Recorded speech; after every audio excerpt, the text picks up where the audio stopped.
consumer demand will accelerate the need for security, privacy, and regulation. It's like zero knowledge, right? ZK, where you can prove something is true without revealing all information. And of course, security infrastructure, which I think is very interesting and important at this current moment, even before the next bull market. For example, one of the companies we invested into, Ledger, a digital asset hardware wallet. You basically have an app store interface where you can trade, you can stake. We see a lot of adoption of crypto in not just the retail space because of the increased awareness in the media, new DeFi applications coming up, but also in the adoption of enterprise space, right? So a lot of these enterprises will be thinking to themselves, okay, in my treasury, not just do I need to hold USD and other currencies, maybe I need to also hold Bitcoin or something else. DBS Bank, they're now holding up some of this sandbox land. But where do they hold it? They can't hold it just in a wallet and then they throw it into some cabinet somewhere. They need to have the right security hardware. So we believe this will accelerate the adoption of applications like Ledger, which is like a hardware wallet for both retail and enterprise. So we believe that the age-old saying of sell shovels during a gold rush is still very, very true.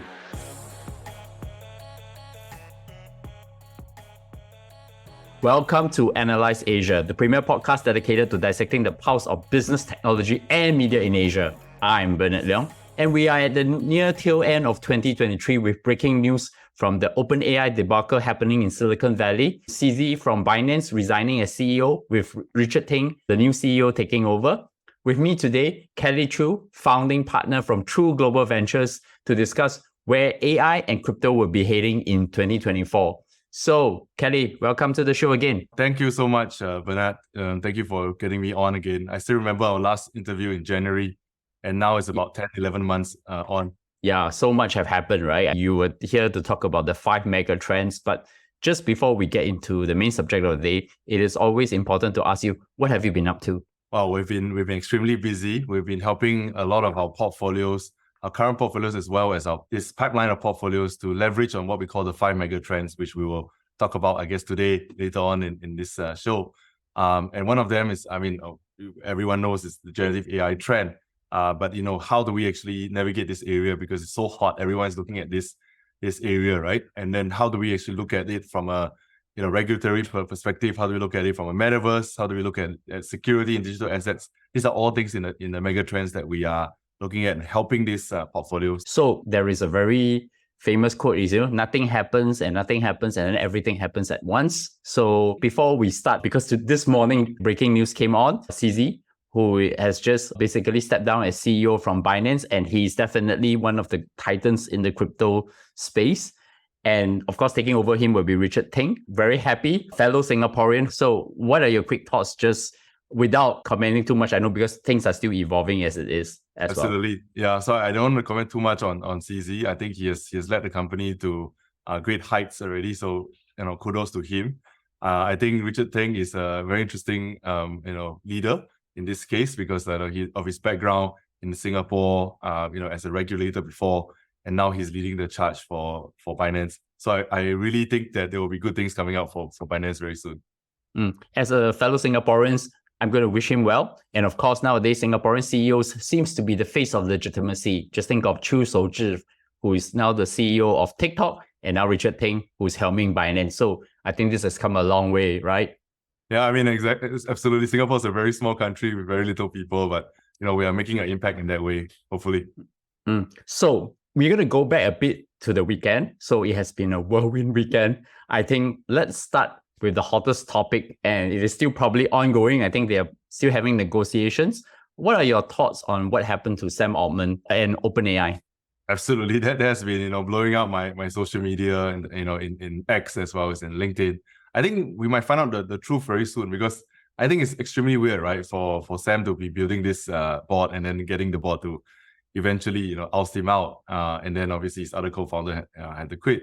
But I think one of his co-founder earlier, right, had tweeted, right? He said that he deeply regretted his participation in the board's actions, right? And he never intended to harm OpenAI.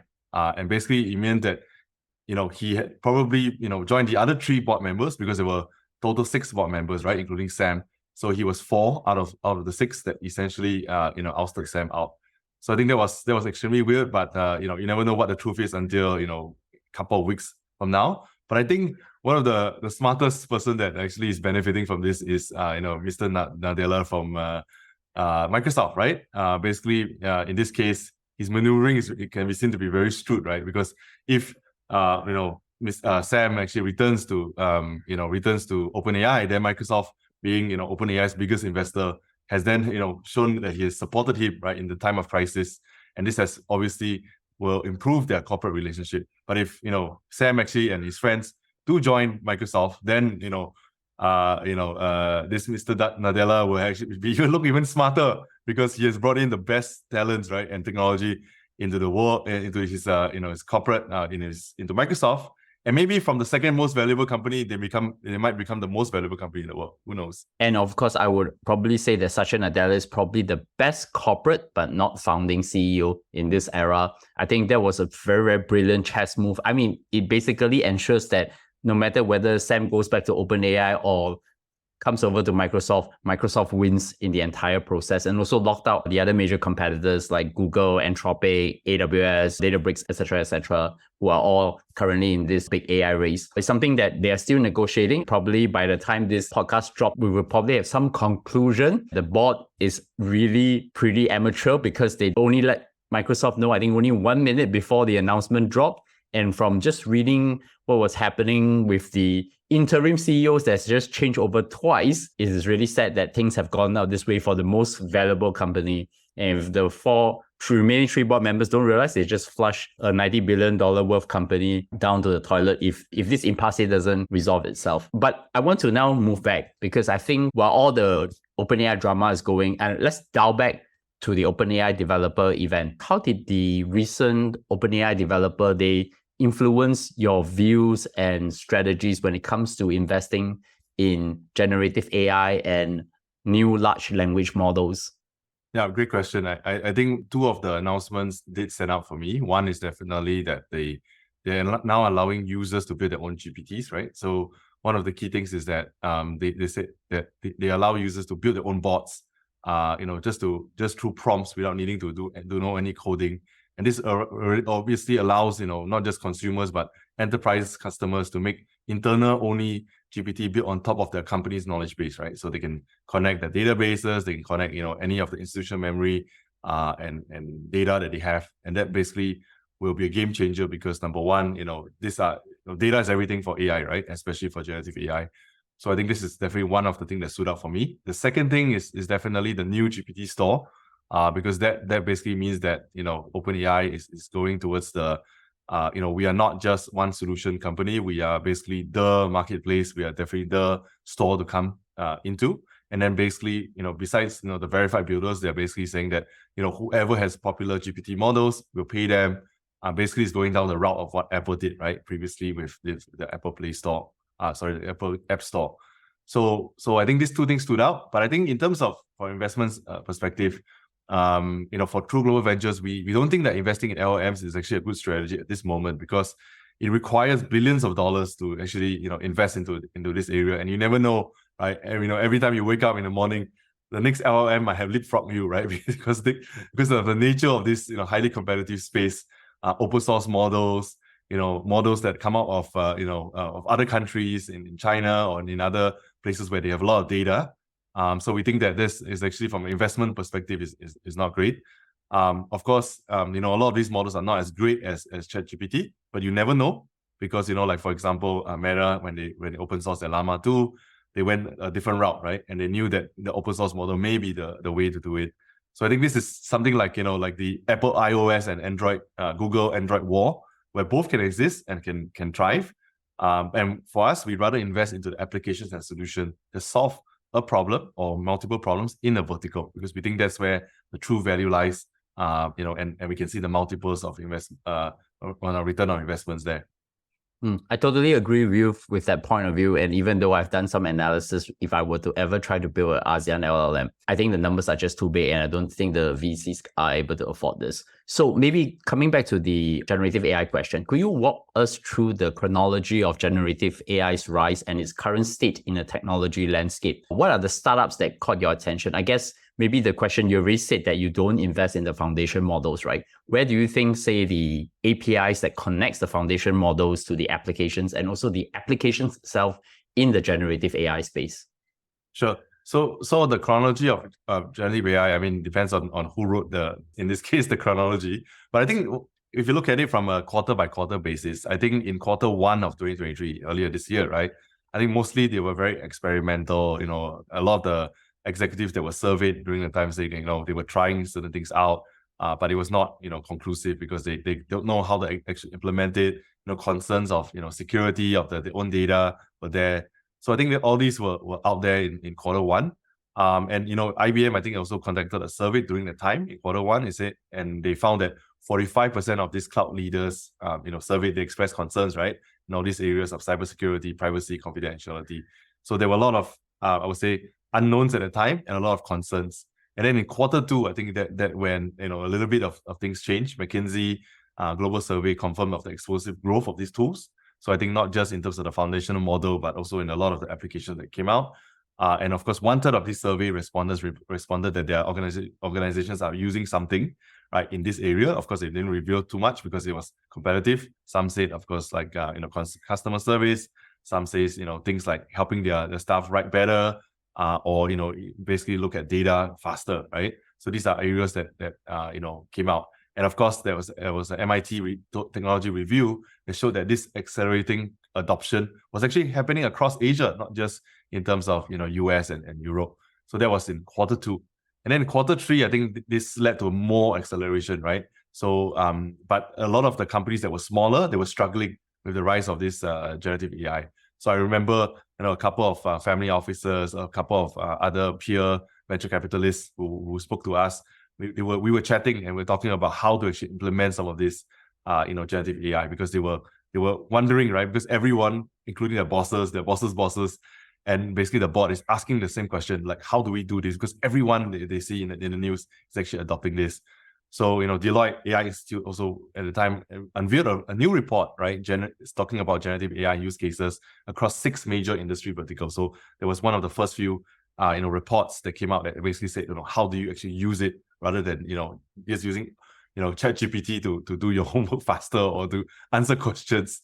And then, of course, our most exciting, which is Q4, this quarter itself, we see a lot of competitive news coming out, right? Google announcing their major expansion in the generative AI search, making it available in 120 countries. Thomson Reuters, like for example, unveiled their generative AI strategy to transform the future of professionals. Qualcomm itself, from a hardware perspective, not just Nvidia, right, announced their Snapdragon Gen 3, which is indicating maybe, we don't know yet 100%, that we will have maybe LLM models running on phones in 2024, right? So these are all trends that we see throughout the year itself. But I think what some of the companies that caught our eye, I mean, one of them specifically I can share, is a startup that basically is into online education. This is for kids, right? K to 12. And why they're interesting to us is because they have the largest corpus of educators created content for the past 8 to 9 years. So from that perspective, they are superior because there's no other data set like this. They're largest probably in the world, and they're able to use this data to train their LLM. And by training their LLMs or their large language models, they're now able to generate new content for both teachers, educators, as well as parents. So you can say things like, oh, my kid loves math, right? But he also likes Lego.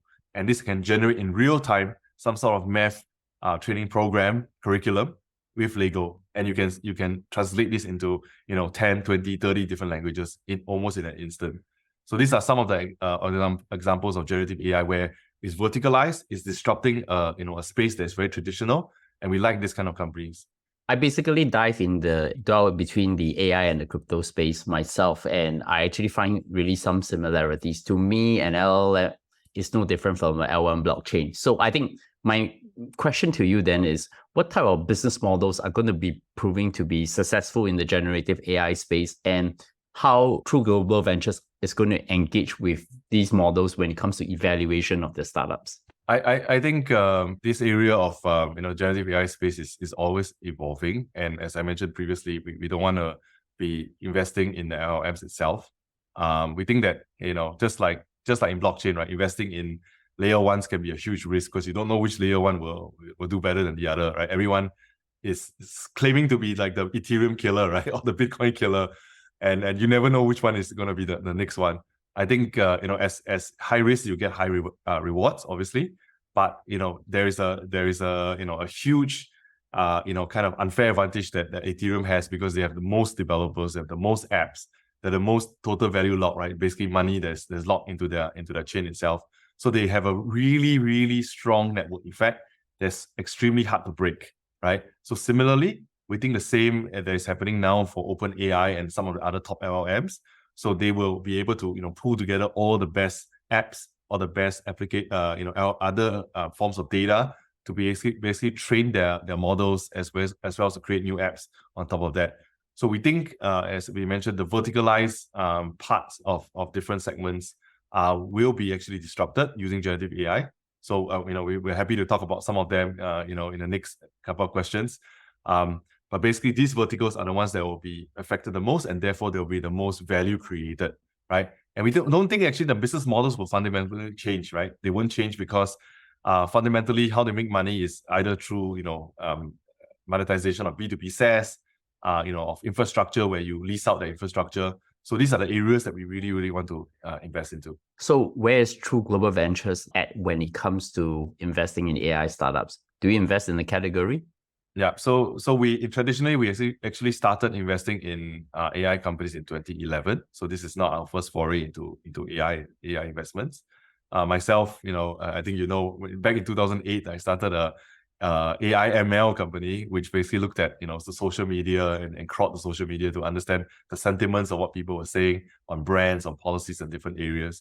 So from that experience, as well as from the investment perspective, we've been investing in this space for some time now. Of course, now with the acceleration of AI awareness due to generative AI, these are areas that we really, really want to look at. So like, for example, we have legal AI, where we use AI to basically look at contracts and basically make it more efficient to see whether the lawyers need to basically look at the legal contracts or not. So it helps them reduce costs, reduce time, basically to save them money, right, and resources. The second part is, of course, we just talked about education AI, which is basically how do we actually use AI to disrupt education? How do we help basically educators generate more content very quickly that's relevant to the students that they have? And then another area is revenue AI, basically using AI to help corporates to do better revenue. So basically signals, basically what are people saying online that could signal your salespeople to basically close better, right? So that's what we call revenue AI. And then things like code-related AI. So basically on your development front, how do you enable your programmers who are maybe not as experienced as the CTO or maybe a very experienced programmer? How do you get them to a point where they become much better at coding, right? So basically, code reduction, code optimization, things that basically make them even more efficient in coding itself. So we think all these have a material impact on productivity, and also not just productivity, but it also helps to some of these companies to have more revenue streams. Now that we have done a lot on the generative AI side, and I think I see where your point of view is going, are you going to think about also looking at anything within the enterprise AI space as well? For sure. Okay. I think for us as a fund, we mostly invest into B2B, right? So corporate as well as sometimes B2B2C, but mostly B2B. So definitely we think that enterprise AI is a space that is very interesting to us. Okay, I will definitely come to you. Of course, I'm joking here, but we will talk further on that. I guess let's go back to the start of the year. You came onto the show and you talk about the 5 Web3 or crypto megatrends. I think it's a good time to actually review what worked and what didn't. This is a very typical way of thinking about reflecting on this whole year. So which one worked out and which one didn't? Absolutely, yeah. So I think 2018, just for everyone's viewers who didn't hear the last interview, every 5 years we actually talk about new megatrends. So 2018 we talk about 5 megatrends that we communicated to the market. One of them we got extremely right, which was metaverse, and that basically gave us a huge return for our last fund. In 2023, early January 2023, we actually communicated another 5 megatrends, right? So the two, I would say I'll lump the 2 of them together, which is centralization is dead, decentralization is more than back, as well as consumer demand will accelerate the need for security, privacy, and regulation.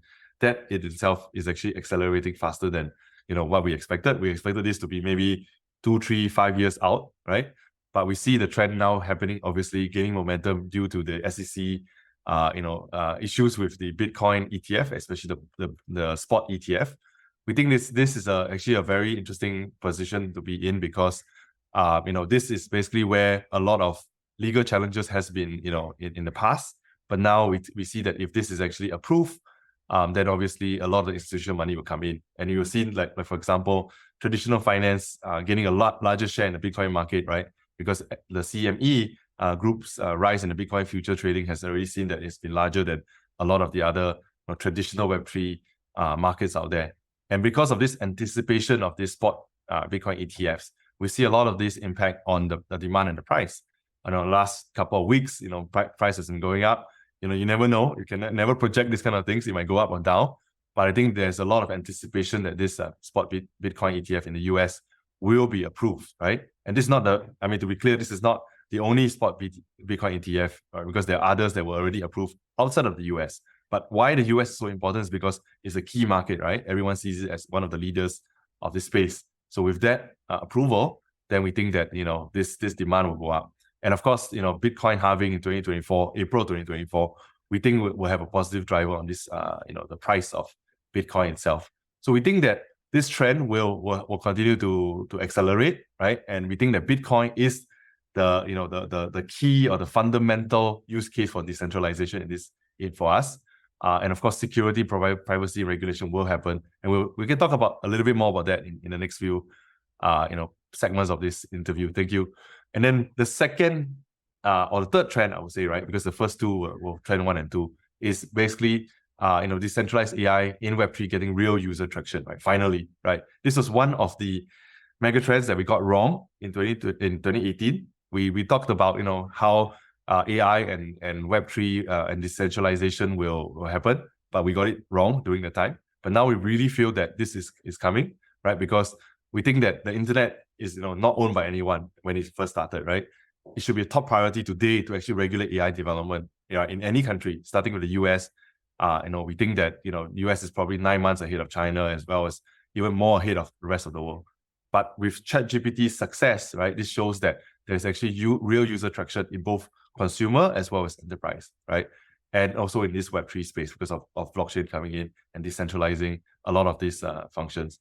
So we think that there's a lot of cost savings that can happen by these corporates.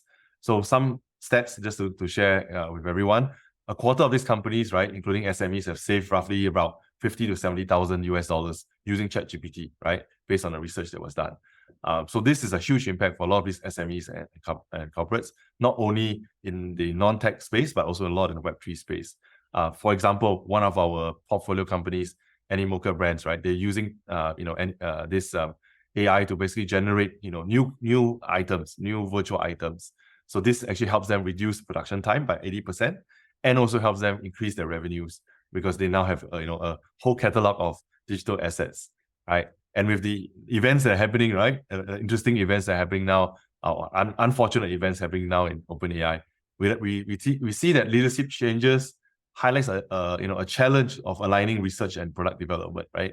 So the need for decentralization of regulated AI is actually even more pressing now, right? Because of the potential societal impacts of AI. So if we don't decentralize AI enough, a lot of more problems like this will actually occur.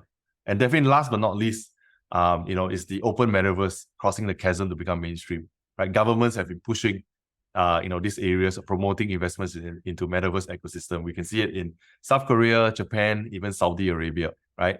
And the blend of real world as well as virtual worlds is reminiscent of the .com era, right? Where it becomes more prevalent, and also there are a lot of strategic investments. Like one example is NEOM, starting this thing called the NEOM Investment Fund, NIF, which invested in one of our portfolios, Animoca Brands. This is paving the way, we believe, in the development of smart cities and integrating both physical and digital experiences.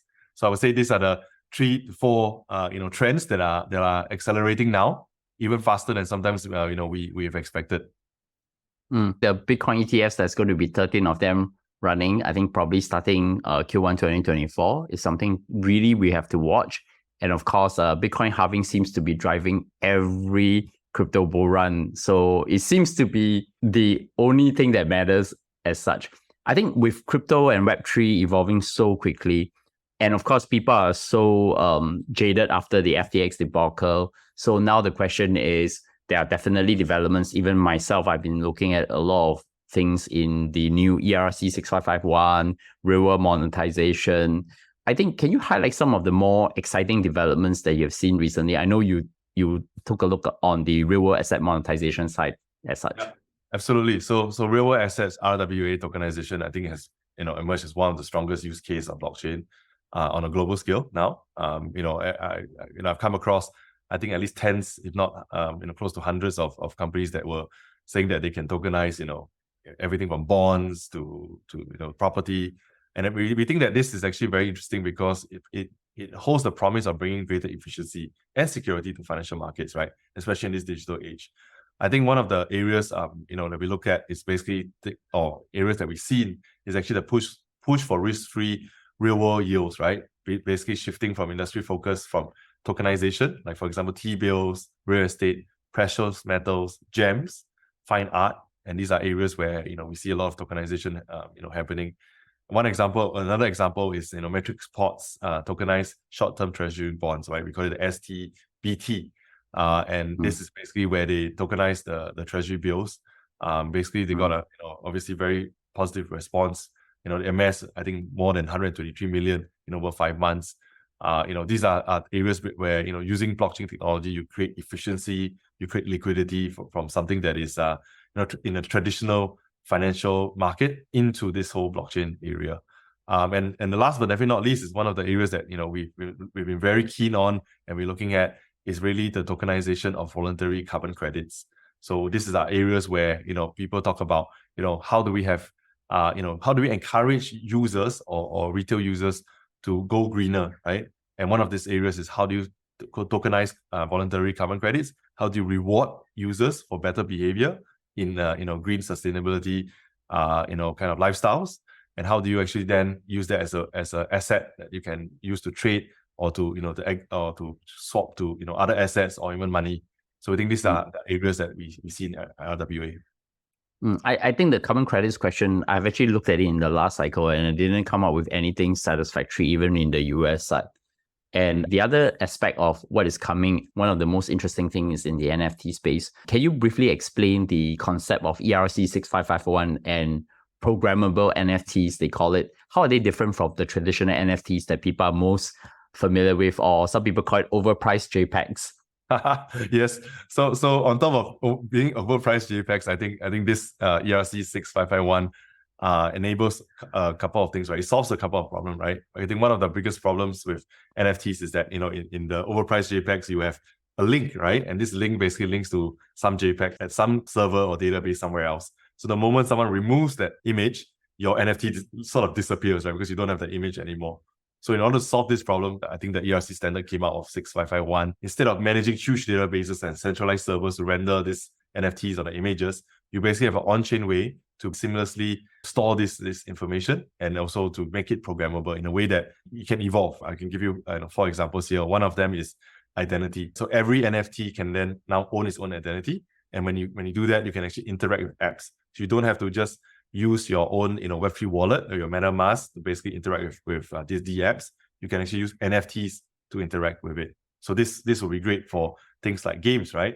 And also digital identity, right? Especially in DeFi and other areas. The second thing is, of course, one example is digital outfits and items, right? So like projects like CloneX and Doodles are using this ERC 6551 to allow the users to equip NFTs with digital outfits and items, because it's programmable, it's evolvable. So you can quickly use that as a way to dress up your NFTs. And of course, token earning and airdrop models, right? So like projects like BAYC, Cool Cats, they're using this new standard to implement token earning and airdrop models. So this is fairly new, and of course revolutionizing the games, right? The Web3 games in this case, because then you allow your avatars to own in-game collectibles and also cryptocurrencies. So not just the user owning cryptocurrencies, but the character itself can own cryptocurrencies itself. And this obviously enhances the gaming experience and will create unique interactions. So imagine like this character that I really want to sell has 10,000 Ethereum with it, right? How much more would it be worth if you want to sell this off in the marketplace. From true global ventures perspectives, then what would be the new Web3 technologies or crypto technologies and applications that we should be paying attention now? Yeah, great question. I think one of this leads back to one of our mega trends, right? Consumer demand will accelerate the need for security, privacy, and regulation. So we see supporting technologies like zero knowledge, right? ZK, right? Where you can prove something is true without revealing all information. And of course, security infrastructure, which I think is very interesting and important at this current moment, even before the next bull market. For example, one of the companies we invested into, Ledger, a digital asset hardware wallet, together with an app store-like application called Ledger Live. So when you plug in, the wallet, or you connect the wallet, you basically have an app store interface where you can trade, you can stake, you can do different things with your crypto. And we believe this is actually very interesting because we see a lot of adoption of crypto in not just the retail space because of the increased awareness in the media, new DeFi applications coming up, but also in the adoption of enterprise space, right? Because, thanks to Bitcoin, the spot Bitcoin ETF trend. So a lot of these enterprises will be thinking to themselves, okay, in my treasury, not just do I need to hold USD and other currencies, maybe I need to also hold Bitcoin or something else that forms my digital asset. DBS Bank, they're now holding up some of this sandbox land. But where do they hold it? They can't hold it just in a wallet and then they throw it into some cabinet somewhere. They need to have the right security hardware. So we believe this will accelerate the adoption of this kind of applications like Ledger, which is like a hardware wallet for both retail and enterprise. So we believe that the age-old saying of sell shovels during a gold rush is still very, very true. So that's where we are looking at. And the most important tenant in crypto, not your keys, not your crypto. I'm also a happy Ledger user. So I think that is becoming very, very important. And I actually got my first Ledger, I think, since just before the last bull market started, I think somewhere around 2020, when the assets is actually becoming that I really need to start having one. Let me go back to the metaverse because we talk about generative AI and we talk about crypto Web3. How do you see specifically AI, I think what they call non-player characters or NPCs, because I'm a Advanced Dungeons and Dragons player many, many years ago. So this is something I really look forward to. How does these enhancing the user experience within the metaverse? I think that world is coming, or even the West world too. Absolutely. I don't know about Westworld, but maybe Westworld might happen. Robots might take over us. But I think there has been some significant improvements in this area, right? One of our portfolios, like the Sandbox, right, which is the leading open metaverse project out there. Basically, they've used tools like generation of voice, so text to speech, right? When you type in something, you can generate natural sounding voices. You can tweak the tone, the pitch, and everything. Generation of background story and mood of the NPC. So you can literally say, this character, comes from a very, poor family, and basically he has gone through a lot of hardships, whatever, right? And then the way he responds to you will come from that perspective, right? And then this is generated from a interaction with the player's perspective. And then of course, generation of virtual clothes, virtual items, things. I think, as I mentioned just now, Animoca was looking at things of that nature to basically reduce the cost of production as well as to improve sales, because now you can generate thousands, if not tens of thousands, if not hundreds of thousands of virtual items very, very quickly, right? Because you don't have to have just one artist trying to create all these items. So not only is it reducing costs, but it's also improving potentially the revenue, right? Because you have now more items to sell. And then from an indirect way, right? We've seen generation of virtual worlds from text prompts, right? So that fit, NPC types. Like you can say, I want a Western, background, and then all the NPCs become, some of the Wild West kind of characters. Or you say, I want to have more forest type of backgrounds, so you have more, animals or forest animals. And then the other one is generation of music or even theme songs. So, they fit the NPC types, right? So if you can say this is a cutesy, kind of world, then basically the song will be more, cutesy and more fun, right? Compared to maybe a dark, background kind of world. So I think there's both direct and indirect ways of how AI can affect these NPCs and the metaverse, of course. When we talk about metaverse and gaming crypto, I think recently there was the very significant, the Saudi Arabian government NEOM's project and Animoca brands.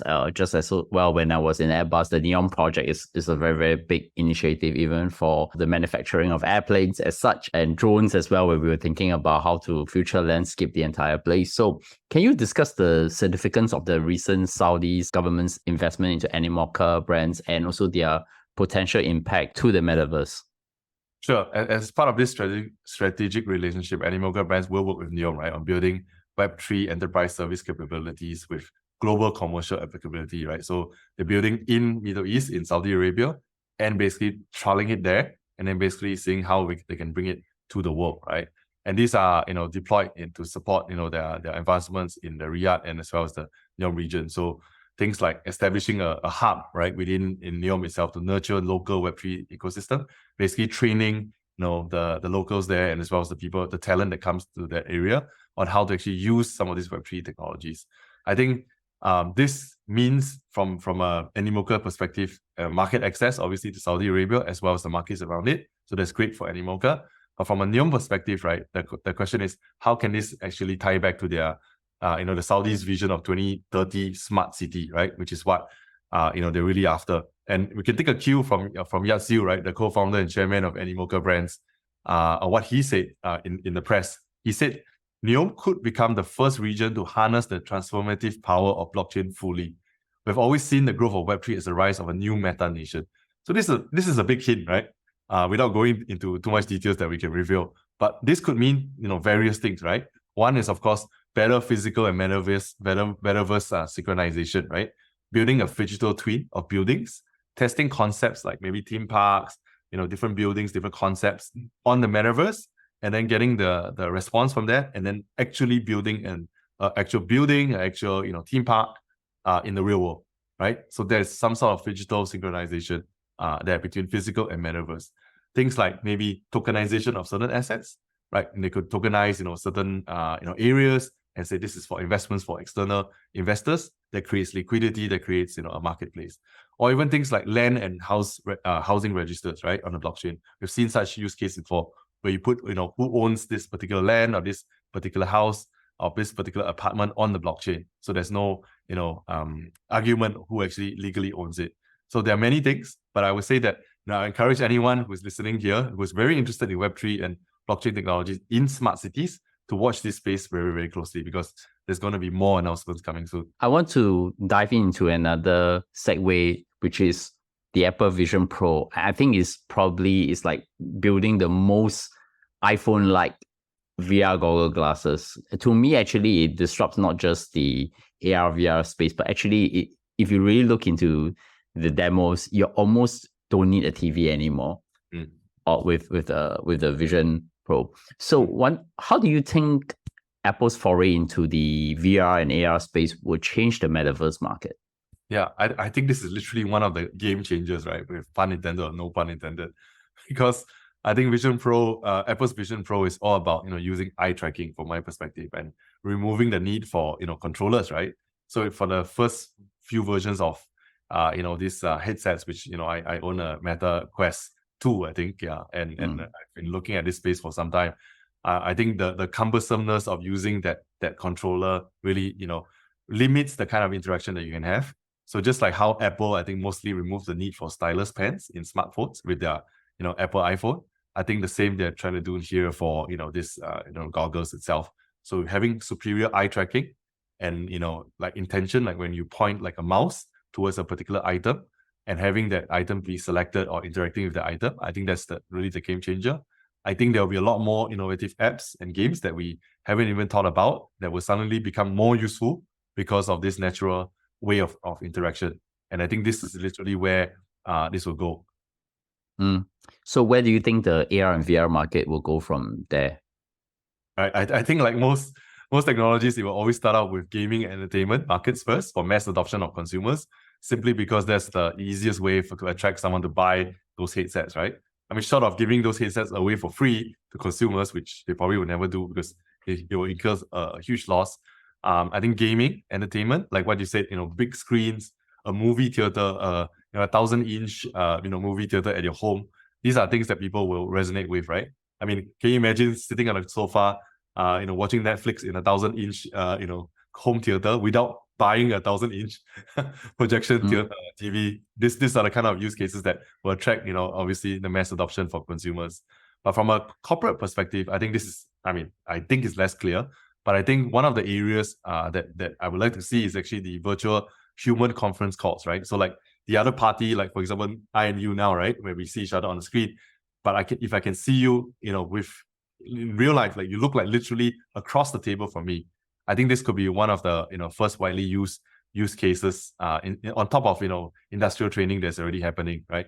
Because there's a lot of use cases where you can put on a headset, you can do overlays of how you can train in industrial use cases. But I think having a person looking at their body languages across the table is something that we still cannot replicate now with current technology. It is almost without doubt now that the Securities Exchange Commission is going to approve the Bitcoin ETF, starting with BlackRock and the rest, and eventually conversion of the Grayscale Bitcoin Trust, which is the GBTC, to a spot ETF due to the recent loss of the lawsuit.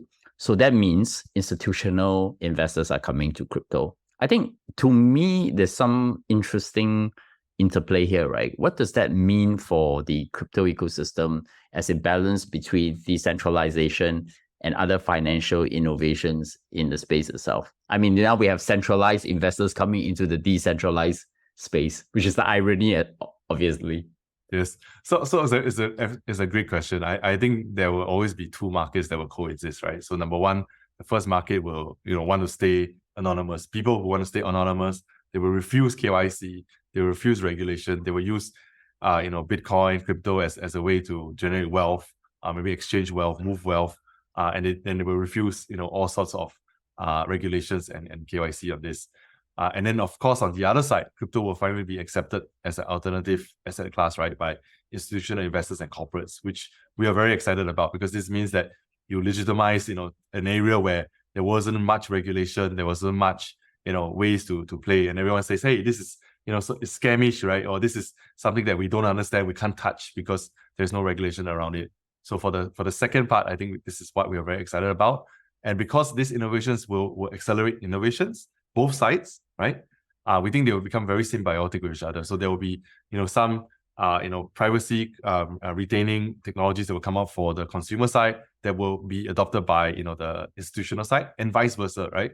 How the institution actually, get better technologies to do payments cross-border. This will be then adopted by the consumers too. So we think it's really symbiotic for both. I said this in 2014. The cryptocurrency market is a voting machine in the short run and a weighing machine in the long run. So I want to ask you that, what are the chances for other cryptocurrencies such as Ethereum and Solana to be the next wave of the ETFs, or how would that change the investment landscape? Yeah, I think that Ethereum has a good chance, because obviously, number one, BlackRock has already put in a filing on this. And then obviously others will follow, especially the major ones. I think the other major layer ones might also follow. I don't know about Solana itself or others, right? But I think this is definitely the trend. I think the next one will definitely be, high chance to be Ethereum. And what this means is that it'll be more mass awareness, right? Mass adoption of Web3 technologies and crypto.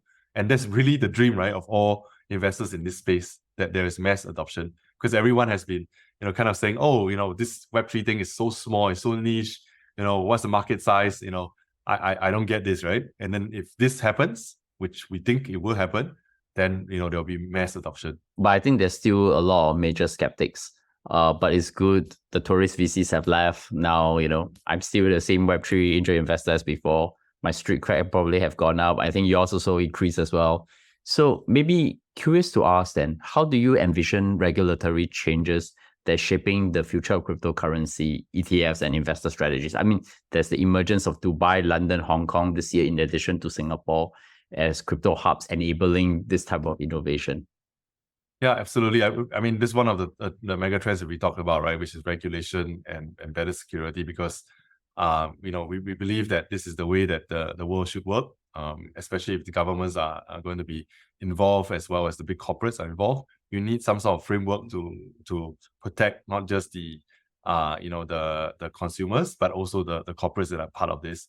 So that's one of the reasons why we've been pushing for the last, I would say, 18 months or so, our portfolios to actually get licenses and to be regulated, because we think this is really the future, right?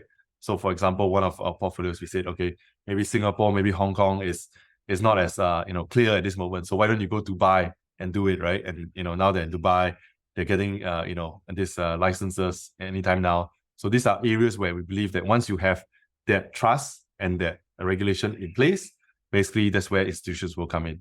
And that's the regulatory advantage, of course. So I know you and I don't have crystal balls, and if we do, we are probably very rich. So my traditional closing question, what does great look like in the AI and Web3 space in 2024? I'm an optimist by nature, so I would say great will look like, a great time for investors and startups alike because, of new innovations that come out both in AI, generative AI, as well as Web3. There are certain signs, of course, it's no guarantee. Like what you say, we don't have crystal balls, but there's certain signs that the market is turning, the crypto winter is toying maybe a little bit. And we'll see that, as more money comes in, more institutional money come in, these innovations will accelerate. It will come into our daily lives. So it's not things that, will happen in the fringe. There'll be more innovations by the banks. There'll be more innovations by the countries. There'll be more push for the metaverse. We think, great will look like, mass adoption in 2024. I think that's a good optimistic note to end 2023 and moving into 2024. So in closing, 2 quick questions. First one, any recommendations which have inspired your life? Yeah, I think life is all about growth. It's all about learning. It's about learning about yourself and how you relate to the rest of the world. For myself, I've gone through this journey of AI as well as now Web3 and blockchain. I'm amazed by the speed of innovation that's happening in this space. Every day, I look forward to learning something new. Maybe also both the interesting and the downside of it, but also the upside of it. How can these technologies help me in my life? Both as a father, as well as a son, as well as an investor, right? How does it shape the future world for our children, right? I think this is another big area of thought for myself. So these innovations actually do drive me, and the speed of innovation and the excitement of these new things, is something that gets me up in bed, gets me out in the morning very, very quickly and very, very happy and charged for the day. Thank you so much for that inspiration. How can my audience find you? Yeah, so the audience can find me 2 ways. One is, of course, go to LinkedIn, search for Kelly Choo, KELLY CHOO. I'm probably the first hit that is a guy. So try not to add any Kelly Choos. There are ladies there. Based in Singapore. So that's one way you can add me and say hi. Another way is, of course, to drop me an email. My email is Kelly, KELLY.CHOO, Choo, @trueglobalventures.com. Totally, you can subscribe this podcast through YouTube and everywhere else, every podcast platform. And of course, sign up for our newsletter, and we look forward to see you. And of course, let's talk again in the next quarter or so, and we can have this conversation again. Yep, great. Thanks so much, Bernie, for this.